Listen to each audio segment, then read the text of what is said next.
സത്യനായക മുക്തിദായക പുൽത്തൊഴുത്തിൽ പുളകമായ സ്നേഹഗായക ശ്രീയേശുനായക സത്യനായക മുക്തിദായക പുൽത്തൊഴുത്തിൻ പുളകമായ സ്നേഹഗായക ശ്രീയേശുനായക ശ്രീയേശുനായക ശ്രീയേശുനായക.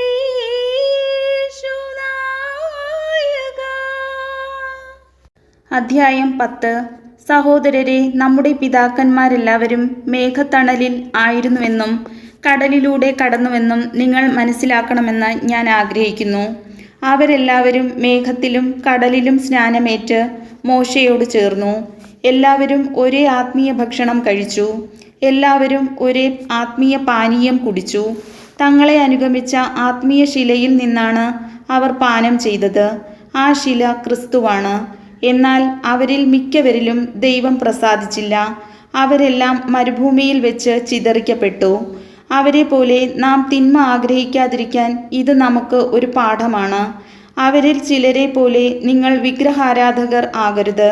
തിന്നാനും കുടിക്കാനുമായി ജനം ഇരിക്കുകയും നൃത്തം ചെയ്യാനായി എഴുന്നേൽക്കുകയും ചെയ്തു എന്ന് അവരെപ്പറ്റി എഴുതപ്പെട്ടിരിക്കുന്നു. അവരിൽ ചിലർ വ്യഭിചാരം ചെയ്തതുപോലെ നമ്മൾ ഒരിക്കലും വ്യഭിചാരം ചെയ്യരുത്. അവരിൽ 23,000 പേർ ഒറ്റ ദിവസം കൊണ്ട് നാശമടഞ്ഞു. അവരിൽ ചിലർ ചെയ്തതുപോലെ നാം കർത്താവിനെ പരീക്ഷിക്കരുത്. അവരെല്ലാവരും പാമ്പുകടിയേറ്റു മരിച്ചു. അവരിൽ ചിലർ പിറുപിറുത്തതുപോലെ നാം പിറുപിറുക്കുകയും അരുത്. സംഹാരകൻ അവരെ നശിപ്പിച്ചു കളഞ്ഞു. ഇതെല്ലാം അവർക്ക് ഒരു താക്കീതായിട്ടാണ് സംഭവിച്ചത്. നമുക്ക് ഒരു പാഠമാകേണ്ടതിന് അവയെല്ലാം എഴുതപ്പെട്ടിരിക്കുന്നു. യുഗങ്ങളുടെ അന്തിമഘട്ടം നമ്മിലാണല്ലോ വന്നെത്തിയിരിക്കുന്നത്. ആകയാൽ നിൽക്കുന്നു എന്ന് വിചാരിക്കുന്നവൻ വീഴാതെ സൂക്ഷിച്ചു കൊള്ളട്ടെ. മനുഷ്യ സാധാരണമല്ലാത്ത ഒരു പ്രലോഭനവും നിങ്ങൾക്ക് നേരിട്ടിട്ടില്ല. ദൈവം വിശ്വസ്തനാണ്. നിങ്ങളുടെ ശക്തിക്കതീതമായ പ്രലോഭനങ്ങൾ ഉണ്ടാകാൻ അവിടുന്ന് അനുവദിക്കുകയില്ല. പ്രലോഭനങ്ങൾ ഉണ്ടാകുമ്പോൾ അവയെ അതിജീവിക്കാൻ വേണ്ട ശക്തി അവിടുന്ന് നിങ്ങൾക്ക് നൽകും. ആകയാൽ പ്രിയപ്പെട്ടവരെ, വിഗ്രഹാരാധകരിൽ നിന്ന് ഓടിയകലുവിൻ. വിവേകമതികളോടെന്ന പോലെ ഞാൻ നിങ്ങളോട് പറയുന്നു. ഞാൻ പറയുന്നത് നിങ്ങൾ തന്നെ വിധിക്കുവിൻ. നാം ആശീർവദിക്കുന്ന അനുഗ്രഹത്തിൻ്റെ പാനപാത്രം ക്രിസ്തുവിൻ്റെ രക്തത്തിലുള്ള ഭാഗഭാഗിത്വമല്ലേ? നാം മുറിക്കുന്ന അപ്പം ക്രിസ്തുവിൻ്റെ ശരീരത്തിലുള്ള ഭാഗഭാഗിത്വമല്ലേ?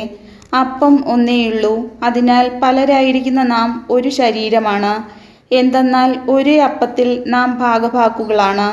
ജനനം കൊണ്ട് മാത്രം ഇസ്രായേൽക്കാരായവരെ നോക്കുവിൻ. ബലിവസ്തുക്കൾ ഭക്ഷിക്കുന്നവർക്കല്ലേ ബലിപീഠത്തിലെ ഭാഗഭാഗിത്വം?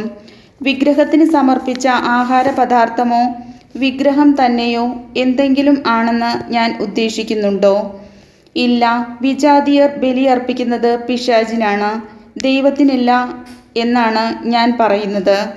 നിങ്ങൾ പിശാചുക്കളുടെ പങ്കാളികളാകാൻ ഞാൻ ആഗ്രഹിക്കുന്നില്ല. ഒരേ സമയം കർത്താവിൻ്റെ പാനപാത്രവും പിശാചുക്കളുടെ പാനപാത്രവും കുടിക്കാൻ നിങ്ങൾക്ക് സാധിക്കുകയില്ല. കർത്താവിൻ്റെ മേശയിലും പിശാചുക്കളുടെ മേശയിലും ഭാഗഭാക്കുകളാകാനും സാധിക്കുകയില്ല. കർത്താവിൽ നാം അസൂയ ഉണർത്തണമോ? നാം അവിടത്തേക്കാൾ ശക്തരാണോ? എല്ലാം നിയമാനുസൃതമാണ്, എന്നാൽ എല്ലാം പ്രയോജനകരങ്ങളല്ല. എല്ലാം നിയമാനുസൃതമാണ്, എന്നാൽ എല്ലാം പ്രയോജനകരങ്ങളല്ല.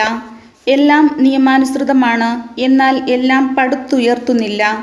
ഏതൊരുവനും സ്വന്തം നന്മ കാക്ഷിക്കാതെ അയൽക്കാരൻ്റെ നന്മ കാക്ഷിക്കട്ടെ. ചന്തയിൽ വിൽക്കപ്പെടുന്ന ഏതുതരം മാംസവും വാങ്ങി മനഃശാഞ്ചല്യം കൂടാതെ ഭക്ഷിച്ചുകൊള്ളുവിൻ. കാരണം ഭൂമിയും അതിലുള്ള സർവ്വവും കർത്താവിൻ്റേതാണ്. അവിശ്വാസിയായ ഒരുവൻ നിന്നെ ഭക്ഷണത്തിന് ക്ഷണിക്കുകയും പോകാൻ നീ ആഗ്രഹിക്കുകയും ചെയ്താൽ വിളമ്പിത്തരുന്നതെന്തും മനഃശാഞ്ചല്യം കൂടാതെ ഭക്ഷിച്ചുകൊള്ളുക. എന്നാൽ ആരെങ്കിലും നിന്നോട് ഇത് ബലിയർപ്പിച്ച വസ്തുവാണ് എന്ന് പറയുന്നുവെങ്കിൽ ഈ വിവരം അറിയിച്ച ആളെ കരുതിയും മനസാക്ഷിയെ കരുതിയും നീ അത് ഭക്ഷിക്കരുത്. നിന്റെ മനസാക്ഷിയല്ല അവൻ്റേതാണ് ഞാൻ ഉദ്ദേശിക്കുന്നത്. എൻ്റെ സ്വാതന്ത്ര്യം മറ്റൊരുവൻ്റെ മനസാക്ഷിയെ കൊണ്ട് എന്തിനു വിധിക്കപ്പെടണം? കൃതജ്ഞതയോടെയാണ് ഞാൻ അതിൽ ഭാഗഭാക്കാകുന്നതെങ്കിൽ ഞാൻ കൃതജ്ഞത അർപ്പിക്കുന്ന ഒന്നിനു വേണ്ടി എന്തിന് എന്നെ കുറ്റപ്പെടുത്തണം? അതിനാൽ നിങ്ങൾ ഭക്ഷിക്കുകയോ പാനം ചെയ്യുകയോ മറ്റെന്തെങ്കിലും പ്രവർത്തിക്കുകയോ ചെയ്യുമ്പോൾ അവയെല്ലാം ദൈവമഹത്വത്തിനായി ചെയ്യുവിൻ. യഹൂദർക്കോ ഗ്രീക്കുകാർക്കോ ദൈവത്തിൻ്റെ സഭയ്ക്കോ നിങ്ങൾ ദ്രോഹമൊന്നും ചെയ്യരുത്. ഞാൻ തന്നെയും എല്ലാവരുടെയും രക്ഷയെ പ്രതി അനേകരുടെ പ്രയോജനത്തിനായി എൻ്റെ പ്രയോജനം നോക്കാതെ എല്ലാ കാര്യങ്ങളിലും എല്ലാവരെയും പ്രീതിപ്പെടുത്താൻ പരിശ്രമിച്ചു കൊണ്ടിരിക്കുന്നു. കർത്താവിൻ്റെ വചനം.